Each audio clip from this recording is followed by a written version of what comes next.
माझ्या शेतकरी बांधवाला कुठलंही संकट येऊ नये अशी या ठिकाणी या मंदिरामध्ये या भगवंतचरणी प्रार्थना करतो आणि भगवंताला एवढं साकडं घालतो की आमचा हा बळीराजा समृद्धीमध्ये राहू दे, आलेलं संकट जाऊ दे अशी या ठिकाणी प्रथम भगवंतचरणी प्रार्थना करतो।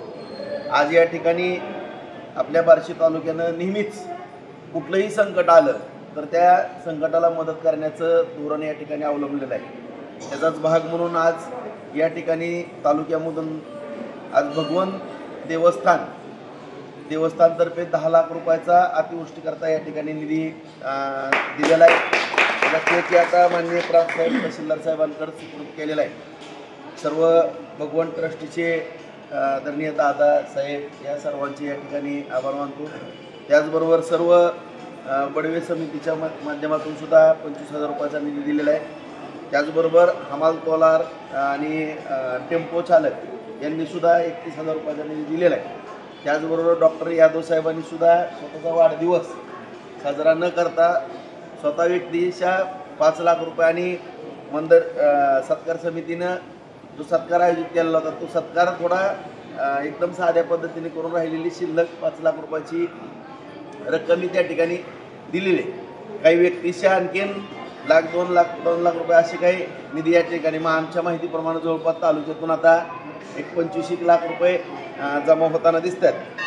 माझी सर्व तालुक्यातील उद्योजक बंधू भगिनी ज्यांना काही अडचणी नाही अशा दातृत्व व्यक्तींनी, कारण मी मगाच म्हणलं की बार्शी तालुका हा कधी पाठीमागे राहिलेला नाही मदत करण्यामध्ये।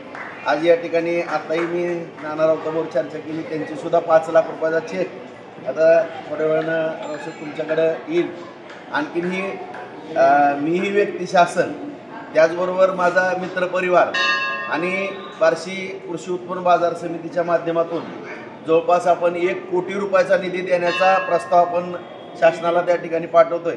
अशा रीतीनं जवळपास माझ्या माहितीप्रमाणे कृषी उत्पन्न बाजार समिती बार्शी आणि व्यक्तिशः जे आता भगवंत देवस्थान डॉक्टर साहेब नाना राऊत आम्ही असेल किंवा आमचा मित्रपरिवार असेल या ठिकाणी सगळेजण एकत्रित येऊन कमीत कमी म्हणजे माझ्या माहिती कमीत कमी 51 लाख रुपये कमीत कमी आणि जास्तीत जास्त बाजार समिती सोडून कमीत कमी 51 लाख रुपये आणि जास्तीत 1 कोटीपर्यंतचं आमचं टार्गेट आहे।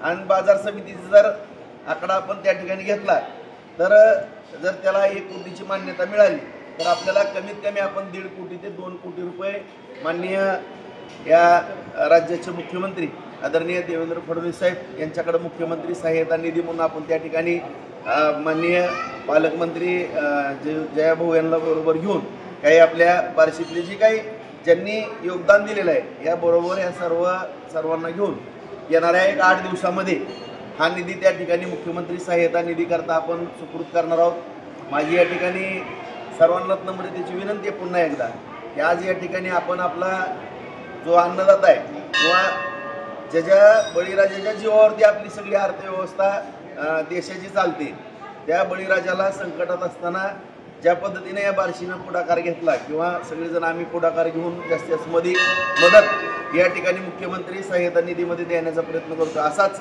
सर्वांनी या ठिकाणी या भगवंत देवस्थानचा आणि सर्व बार्शीकरांचा आदर्श डोळ्यासमोर ठेवून पुढाकार घ्यावा अशी या ठिकाणी सर्वांना नम्रतेची विनंती करतो।